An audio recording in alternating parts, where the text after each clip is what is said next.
সবাই দেখলাম এখন তো যে সমস্ত মহিলারা যে খাওয়া দাওয়া খাচ্ছে, তো ওনাদের খাওয়া দাওয়া শেষ হয়ে যায়। আর যে সমস্ত বাবাজি বয়স্ক আপনারা দাঁড়িয়ে আছেন, আপনারা দাঁড়িয়ে না থেকে এখানে ওখানে ঘোরাঘুরি না করে আপনারা জালসার মঞ্চে চলে আসুন। আর জালসার মঞ্চে আপনারা বসুন, কিছুক্ষণ ওয়েট করুন। আর যে সমস্ত মহিলারা, যে সমস্ত মা বোনেরা, যে সমস্ত মহিলারা এবং মা বোনেরা খানাপিনা খাচ্ছে এবং খাবার দাবার খাচ্ছে, মানে ওনাদের খাওয়া শেষ হয়ে যায়।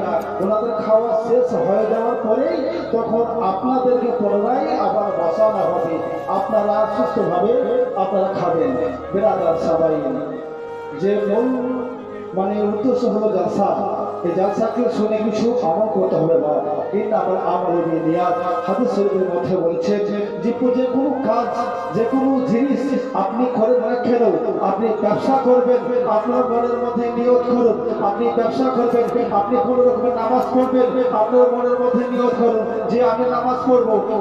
আপনি যে ইমানদার হতে চান, আপনি কি করুন, আপনার মনের মধ্যে নিয়ত করুন যে আমি এক কথা, আমি যতদিন পর্যন্ত দুনিয়ার মধ্যে, সারা বিশ্বের মধ্যে আমি দুনিয়ার মধ্যে জীবিত থাকবো, আমি দুনিয়ার মধ্যে বেঁচে থাকবো, আমি কোনো মতের মধ্যে ইমানদার ছাড়া আমি বেঈমানের কাজ করব না। এইরকম মনের মধ্যে আপনি যদি কোন রকমের নিয়ত যদি করে নেন ব্রাদার ভাব, তাহলে পরে আপনার নিয়ত হয়ে যাবে।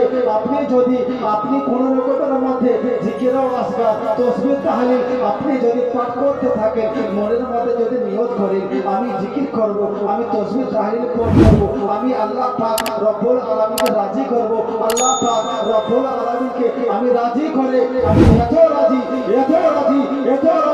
আমি করে নেব, আল্লাহ পাক রব্বুল আলামিন আমার প্রতি খুশি হয়ে যাবে। জোরে বলুন সুবহানাল্লাহ। তাহলে আমাদেরকে আল্লাহকে রাজি করতে হবে। হাদিসে কুদসি বলেছেন যে মাওলা ফালাহুল কুল, মানে নবী মুস্তাফা বলেছে যে তোমরা বলে দাও, তোমরা যদি তোমরা যদি বলে দাও, নবী মুস্তাফা নবী পাক সাইয়্যিদুল্লাহ মাক্কি সাফার রাহমাতুল আলামিন নবী মুস্তাফাকে বলছে তোমরা কি করো, তোমরা ততক্ষণ পর্যন্ত আল্লাহর হতে পারবে না যতক্ষণ পর্যন্ত তুমি আল্লাহ না হবে। আল্লাহ কিন্তু তোমার মতো হবে না বেরাদার বাপ। তাহলে আল্লাহকে যদি আমি ভালোবাসি, আল্লাহ আমাকে ভালোবাসবে। আপনি যদি নামাজকে ভালোবাসেন, ওই নামাজ, ওই রোজা, ওই হজ, ওই জিকির ওয়াসগার তসবিহ তাহলিল আপনাকে জান্নাতের মধ্যে নিয়ে যাবে।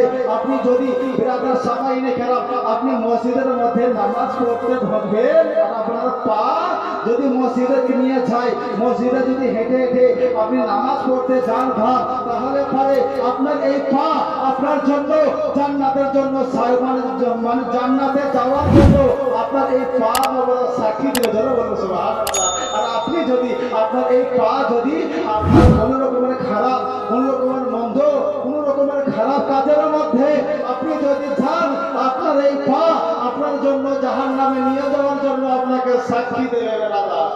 আপনি আমরা ভাবি মনে করি যে আমাদের শরীরের মধ্যে যতগুলো হাতের আঙুল আছে, যতগুলো চোখ, মুখ, নাক ইত্যাদি যে সমস্ত জিনিসগুলো আল্লাহ পাক রব্বুল আলামিন দিয়েছেন, এই সমস্ত জিনিসগুলো আমাদের জন্য কি হবে, জাহান্নামের কাল হয়ে যাবে।